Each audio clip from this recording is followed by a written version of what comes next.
Bonjour à tous. First, I would like to thank Ken because it's Tout d'abord, j'aimerais absolutely comfortable to remercier speak Ken parce after que you. c'est très confortable, n'est-ce pas, de parler après toi? The ideas and the concept you put on the table are very Les idées et les useful. concepts que tu as mis sur la table It sont will très be a utiles great help for me et ça sera très utile pour to moi talk after you. de faire suite à ça. Bonjour à tous et merci aussi aux organisateurs de cette conférence et de m'avoir proposé de faire cet exposé. Alors j'ai prévu un exposé un petit peu hybride qui mélange des idées, des concepts un petit peu généraux. Vous allez retrouver beaucoup d'idées communes par rapport à ce qu'a présenté Ken. On ne s'est pas concerté avant.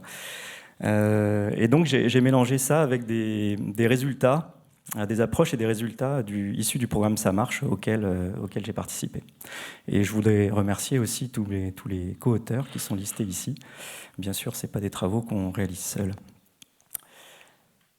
Alors, peut-être en avant-propos, juste pour rappeler que là, le propos est très centré sur le saumon, mais les idées, les concepts qu'on manipule sont assez généraux. Et on est en écologie halieutique, à l'heure actuelle, dans un grand mouvement qu'on appelle l'approche écosystémique des pêches, mais l'approche écosystémique du fonctionnement du coup, des écosystèmes, qui vise globalement à améliorer les connaissances sur le fonctionnement des écosystèmes et en particulier des populations et à transférer ces connaissances pour améliorer les outils d'aide à la décision pour la gestion et notamment pour essayer de construire des modèles qui ont une capacité explicative et prédictive un petit peu supérieure par rapport à ce qu'on est capable de faire habituellement.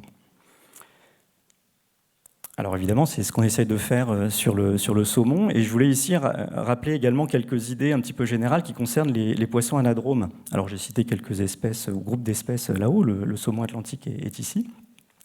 Ce sont des espèces qui ont des cycles de vie très particuliers, donc ils partagent leur cycle de vie entre l'eau douce et le milieu marin. Et cela va conduire à un certain nombre de points forts. On va parler de biocomplexité. C'est-à-dire que le fait que ces poissons partagent leur cycle entre deux milieux fait qu'ils vont être sensibles à différentes pressions dans les différents milieux qui vont intervenir dans une hiérarchie d'échelle d'espace avec des pressions plus locales et des pressions plus globales, notamment au niveau océanique. Et puis également des stratégies de reproduction multiples. On a tous entendu parler des saumons qui passent 1 an ou 2 ans ou plus en mer avant le retour pour la reproduction. Donc c'est de ça dont on parle ici. Donc biocomplexité. Et puis une complexité qui est également liée à la nature des données. Les données sur les poissons migrateurs, de par le fait qu'ils se reproduisent dans de multiples rivières, les données sont dispersées. Elles sont dispersées entre différents pays, elles sont dispersées entre différentes institutions, même au sein des pays. Et donc il y a un effort de mobilisation des données qui est considérable à faire si on veut travailler sur ces espèces-là. Le dernier point ici que je voulais illustrer, c'est le fait que la phase marine, elle est beaucoup plus difficile à observer, à investiguer que la phase eau douce, d'où le fait qu'on la connaît un petit peu moins bien, elle reste encore un petit peu mystérieuse. Bon, je vais passer très vite sur le saumon atlantique. Vous connaissez le principe du cycle de vie. Donc, il est réparti sur les deux façades de l'océan Atlantique Nord, la façade nord-américaine et européenne. Il y a plus de 2500 rivières à saumon qui sont recensées par la NASCO. Et puis, il est caractérisé également par un fort niveau de homing, de philopatrie, donc la fidélité à sa rivière d'origine. Le cycle de vie, il est caractérisé par une diversité des histoires de vie, avec notamment des poissons qui vont passer entre 1 et 6 ans, selon les latitudes, selon les climats, en eau douce, avant la migration au stade smolt, et une phase marine qui va durer entre 1 et 4 ans. Alors, ça peut être un petit peu plus long, mais c'est ici schématique, avant la maturation sexuelle qui va déclencher le retour pour la reproduction. Donc une grande diversité d'histoires de vie. Et donc la phase marine, c'est encore une boîte, alors pas tout à fait noire, mais on va parler de boîte grise. Elle est beaucoup moins connue que la phase eau douce, même s'il y a encore beaucoup de choses à découvrir sur le fonctionnement au niveau de la phase eau douce. Mais elle reste encore un petit peu mystérieuse.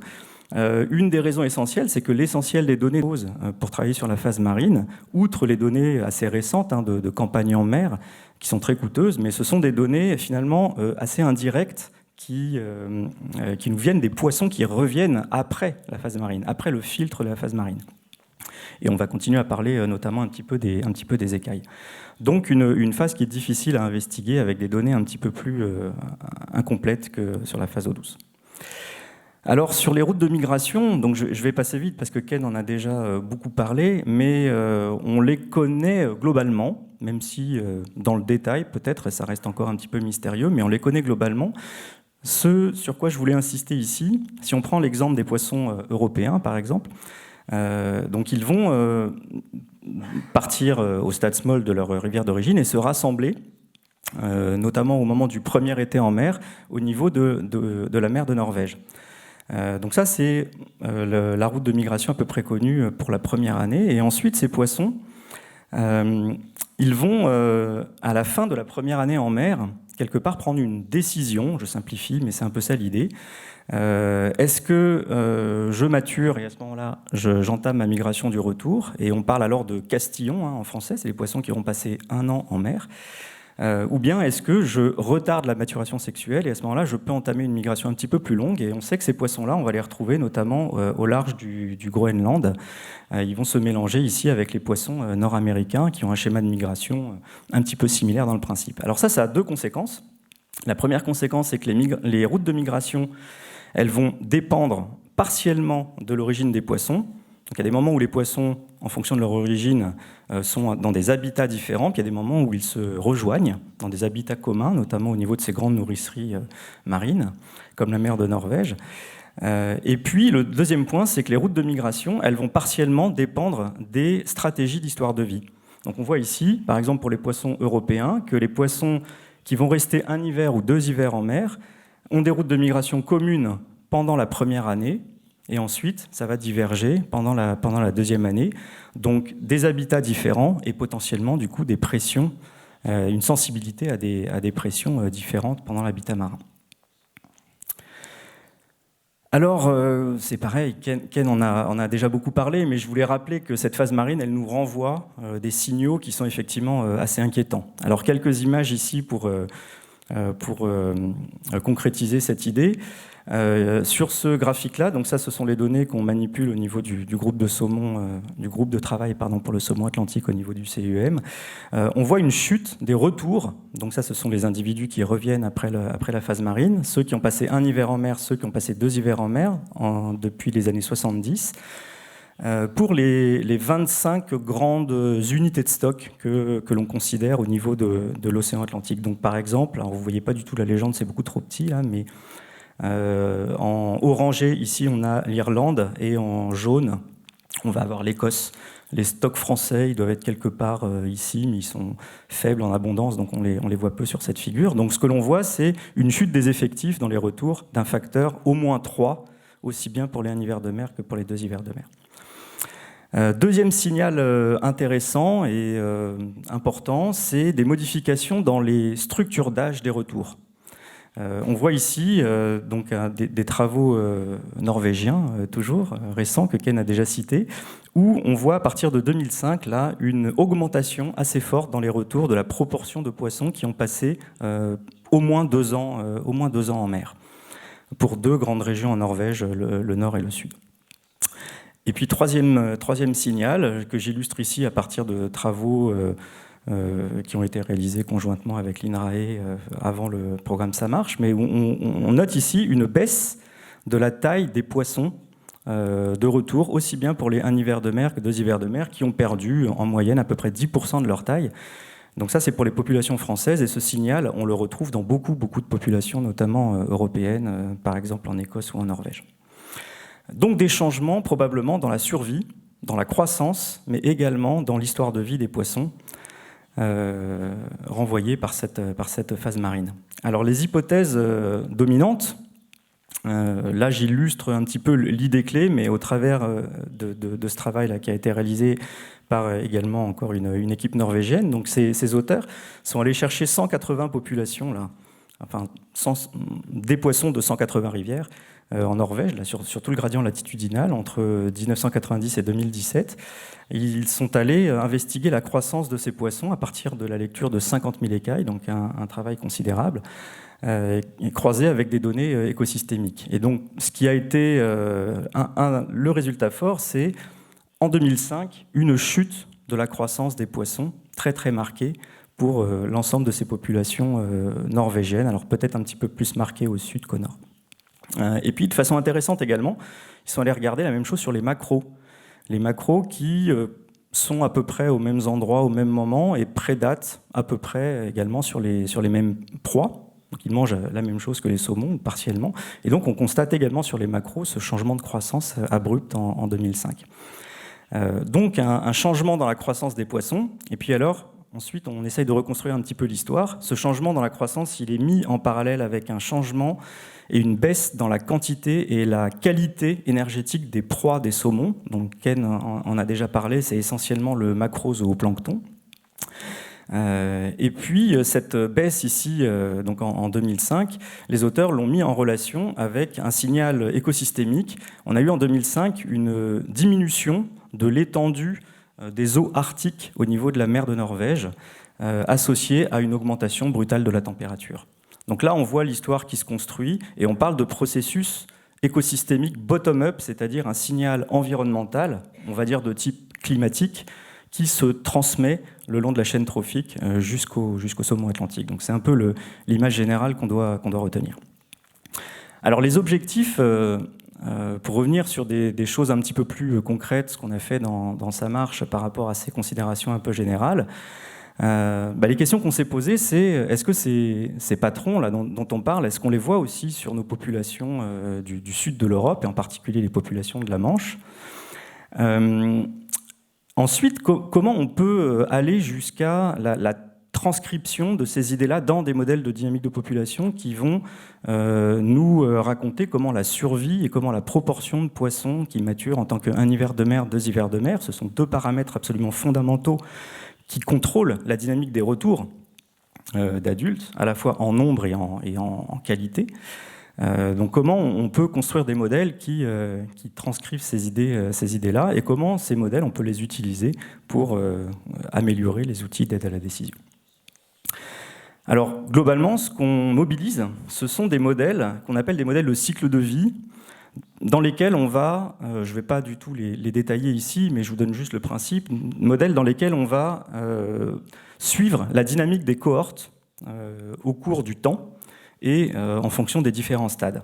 Et dans ces modèles, on va pouvoir mobiliser différentes sources de données pour estimer des paramètres.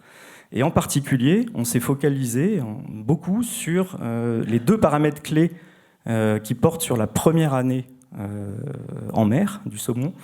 La survie pendant la première année, donc a priori au niveau de la mer de Norvège pour nos poissons, et la probabilité de... la proportion de poissons qui vont choisir de maturer au bout d'1 an, et donc de rentrer ou de retarder leur maturation. Donc 2 paramètres sur lesquels on a un petit peu fait le focus parce qu'ils sont importants pour la dynamique. Et ces travaux, on les mène à 2 échelles spatiales, ou à plusieurs échelles spatiales, et ça c'est important comme concept aussi. Il faut être capable de garder une cohérence dans ces travaux de modélisation en fonction des différentes échelles sur lesquelles on travaille. On travaille à la fois à l'échelle du bassin de l'océan Atlantique et bien sûr à l'échelle de rivières. Alors ça c'est important en termes d'écologie. À l'échelle du bassin, ça permet de travailler à large échelle et de travailler sur la séparation des signaux en termes de dynamique de population qui vont être spécifiques à certaines populations et des signaux communs. Et bien sûr qu'on peut mettre après en relation avec des pressions. Bien sûr, redescendre à une échelle plus fine permet d'accéder à des données démographiques dont la résolution démographique est plus fine, donc on peut aller creuser un petit peu plus les mécanismes. Donc ça va être important de naviguer, on va dire, et d'assurer la cohérence de ce qu'on fait entre les différentes échelles de travail.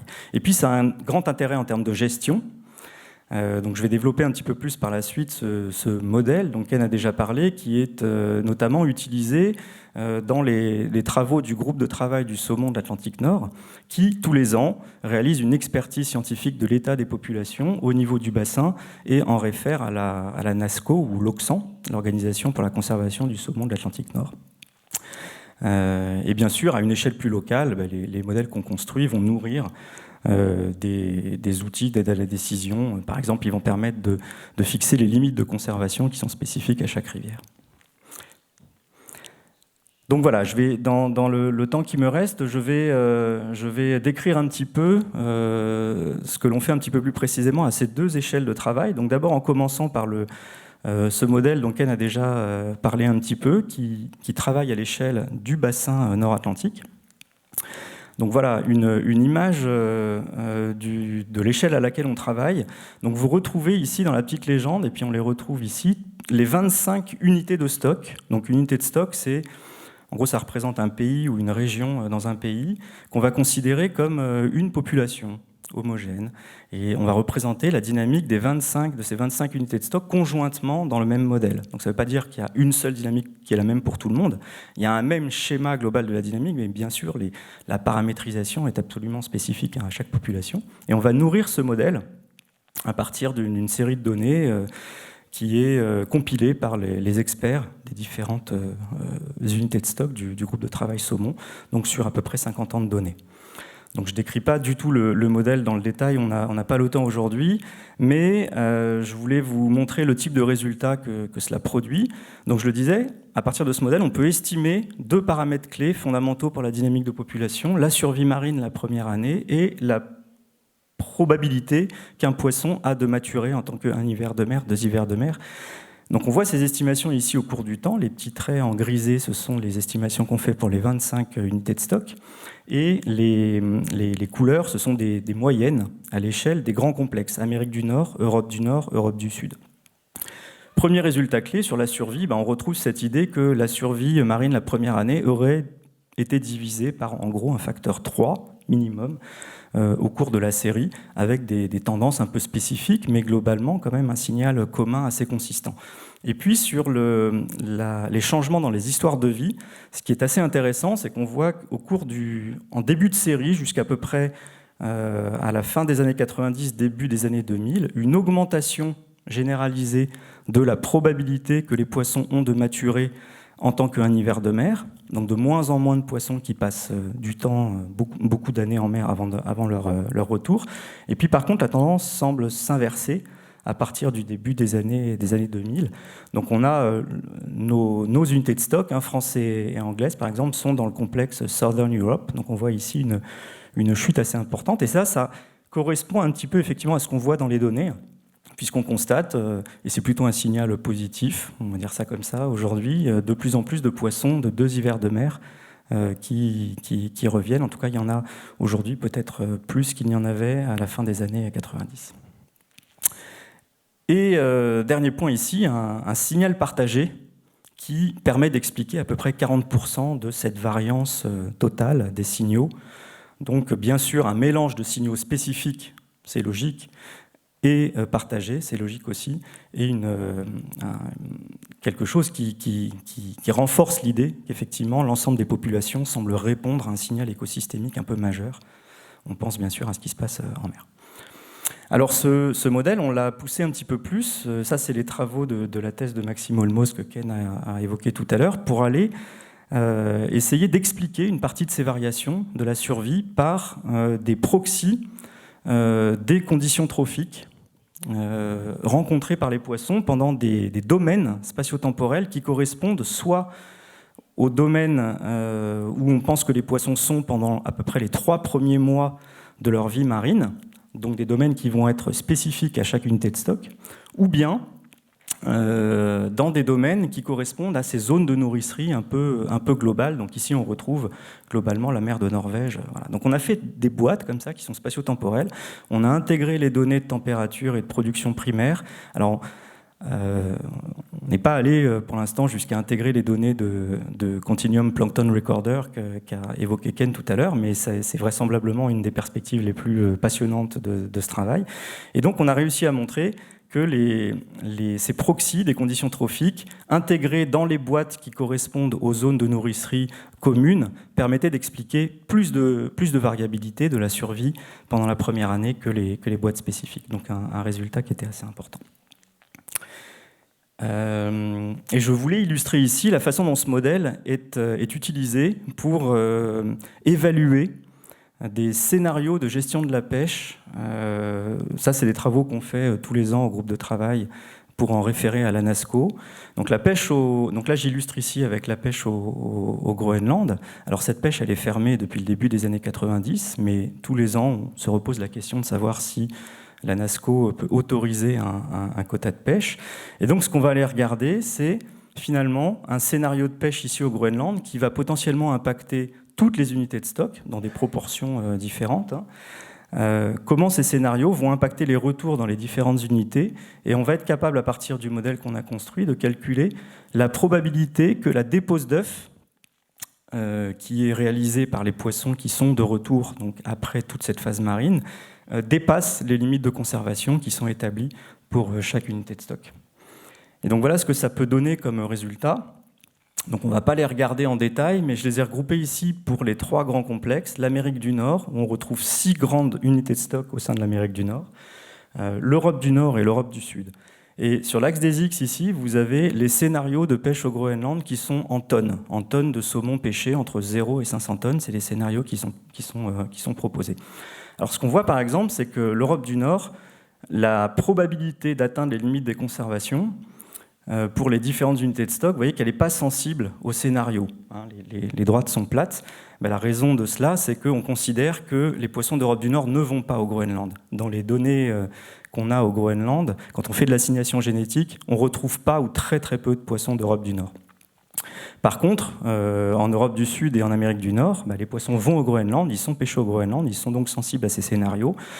Et on retrouve par exemple que le Québec va être assez sensible au scénario de pêche, avec une probabilité d'atteindre les limites de conservation qui reste assez haute. Les stocks au Québec se portent relativement bien, mais par contre, la probabilité décroît quand le scénario de pêche augmente. Et si on va dans les stocks qui nous concernent ici, on retrouve ici pour l'Angleterre une probabilité moyenne d'à peu près 75% d'atteindre les limites de conservation à l'échelle de l'Angleterre, et une certaine sensibilité au scénario de pêche au Groenland. Et puis la France est en rose ici, par exemple. Donc voilà le type de résultats que l'on produit et que l'on peut produire à partir du modèle pour évaluer des scénarios de gestion de la pêche. Je voulais, mais je vais aller plus vite sur ces résultats, illustrer, donc pour revenir sur cette idée d'assurer la cohérence entre les échelles de travail, ça c'est très important, d'illustrer le type de résultats que l'on peut obtenir quand on travaille sur ce genre de modèle à l'échelle de populations que l'on suit.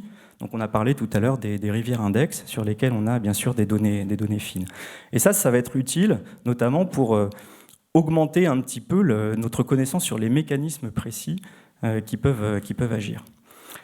Alors ces modèles, on peut les développer, et donc j'illustre ici les 5 rivières index sur lesquelles on a travaillé dans le cadre du projet Ça marche, pour lesquelles on a des suivis de population assez précis par différents types de méthodes. Donc on suit les abondances. Et également, on a ces fameuses collections d'écailles dont Marie parlera abondamment en début d'après-midi. Donc ici, je vais passer vite, mais sur lesquelles on a travaillé pour aller investiguer ces questions justement de est-ce que la croissance a bougé et oui, comment, quand. Donc on peut travailler sur ces données-là.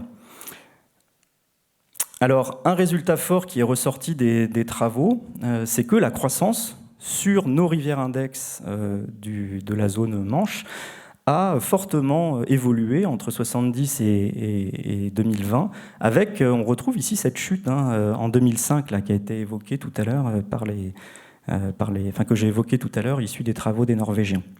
Donc on a vraiment un signal, on retrouve ce signal de chute de la croissance chez nos populations françaises.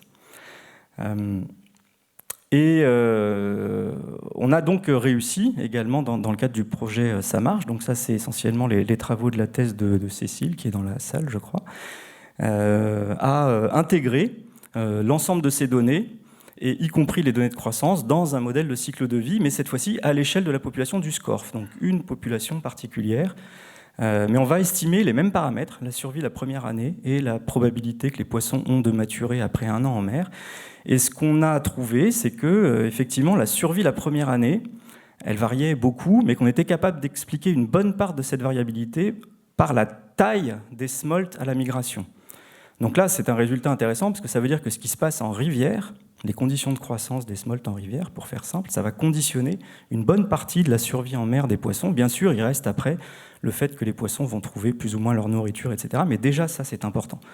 Et puis le deuxième point à illustrer ici qui est important, c'est que la croissance en mer, donc j'ai montré les résultats avant, elle a chuté en 2005, elle va permettre d'expliquer une bonne part de ce que font les poissons en termes de décision de maturation. Est-ce que je mature au bout d'un an en mer ou est-ce que je mature un petit peu plus tard? L'idée, c'est que les poissons qui grandissent vite en mer, ou les années les années ici, c'est ce qu'on a montré, où les poissons grandissent vite en mer, ça va correspondre à des années où les poissons ont plutôt tendance à maturer plus tôt en tant qu'un hiver de mer. Et des retards, un déclin dans la croissance va plutôt engendrer des proportions de poissons fortes qui vont retarder leur migration. Donc on voit qu'on avance ici dans la compréhension de la façon dont la croissance et la taille va avoir une influence forte sur ces paramètres clés de la dynamique de population, et c'est évidemment clé pour nos modèles. Je conclus avec quelques idées importantes. Alors, développer des modèles de cycle de vie structurés par stade de développement, c'est vraiment des outils intéressants, importants, qui permettent d'avancer dans la compréhension des mécanismes. Donc ça, c'est un message un petit peu méthodo. Et puis, ça va être important de travailler vraiment sur cette consistance des échelles de travail et de ce que l'on fait à différentes échelles et du transfert d'informations qu'on peut réaliser sur ces différentes échelles de travail. La combinaison de la survie et de la maturation, la dynamique de la survie et de la maturation, c'est un point important pour comprendre la dynamique en mer, parce que ça conditionne l'abondance et la structure démographique des retours. Et ça a beaucoup d'intérêt ensuite pour la dynamique de population. Et bien sûr, ça répond à l'environnement. Et dans cette histoire, la croissance, c'est vraiment un élément clé. La croissance en mer, c'est un élément clé. Alors pas que en mer, parce que j'ai illustré cette idée bigger is better, c'est-à-dire la taille des smolts va conditionner la survie. Donc là, c'est ce qui se passe en rivière qui va être intéressant. Mais ensuite, on a vu qu'il se passait des choses en termes de croissance en mer, et ça va influer sur la dynamique de la population. Donc ça va être clé d'investiguer de plus en plus sur ces questions-là. Ce modèle de cycle de vie qu'on a développé donc à l'échelle du bassin, là, je voulais juste mentionner qu'il était, à l'heure actuelle, c'est le modèle qui va nourrir une procédure de benchmarking du groupe de travail saumon qui va démarrer cette année, donc qui vise à réviser en fait l'ensemble des méthodes qui vont être utilisées par le groupe saumon. Et donc ce modèle sera c'est sûr, à partir de 2023, sera le modèle qui sera considéré par le groupe saumon. Donc ça, c'est une sortie importante du programme SAMA. C'est vraiment une concrétisation forte, une transmission vers des outils de gestion qui vont être concrètement appliqués. Et puis, vraiment pour finir, c'est ma dernière diapositive, quelques idées, mais qui rejoignent beaucoup, encore une fois, ce qu'a dit Ken tout à l'heure. Ces travaux-là, alors c'est utile parce que ça permet d'avancer sur les mécanismes, mais ça permet aussi de prioriser des pistes de recherche futures. Et j'en cite ici 4. Bien sûr, l'amélioration de la compréhension des routes de migration dans le détail, spécifique à chaque population, c'est vraiment important, on l'a bien vu, pour comprendre l'influence de l'environnement et pour pouvoir tester des hypothèses un petit peu explicites par rapport à ça. La question de la compréhension des flux d'énergie entre l'écosystème marin et jusqu'au saumon et la façon dont la disponibilité en quantité d'énergie proposée par les proies va influer la croissance, la survie, la maturation, ça c'est également quelque chose qui est fondamental pour avancer dans notre compréhension des mécanismes. On ne comprend pas très bien, mais on sent avec cette idée « bigger is better » là, que les interactions entre la phase eau douce et la phase marine, c'est également important dans cette idée-là. Donc c'est important de considérer des recherches sur la phase eau douce, des recherches sur la phase marine, mais il faut aussi ne pas oublier le fait que finalement les histoires de vie interagissent pendant ces deux phases. Et donc là, il y a des questions importantes également à investiguer. Et puis on n'a pas du tout parlé là, des questions d'adaptation génétique, mais on a de plus en plus de connaissances sur le fait que des traits de vie, comme la croissance par exemple, sont héritables et donc vont être potentiellement très sensibles à des questions de sélection génétique notamment. Voilà, donc il n'y a pas que l'environnement non plus et la façon dont les poissons répondent à très court terme à l'environnement, il y a ces questions-là auxquelles il faut penser également. Je vous remercie pour votre attention.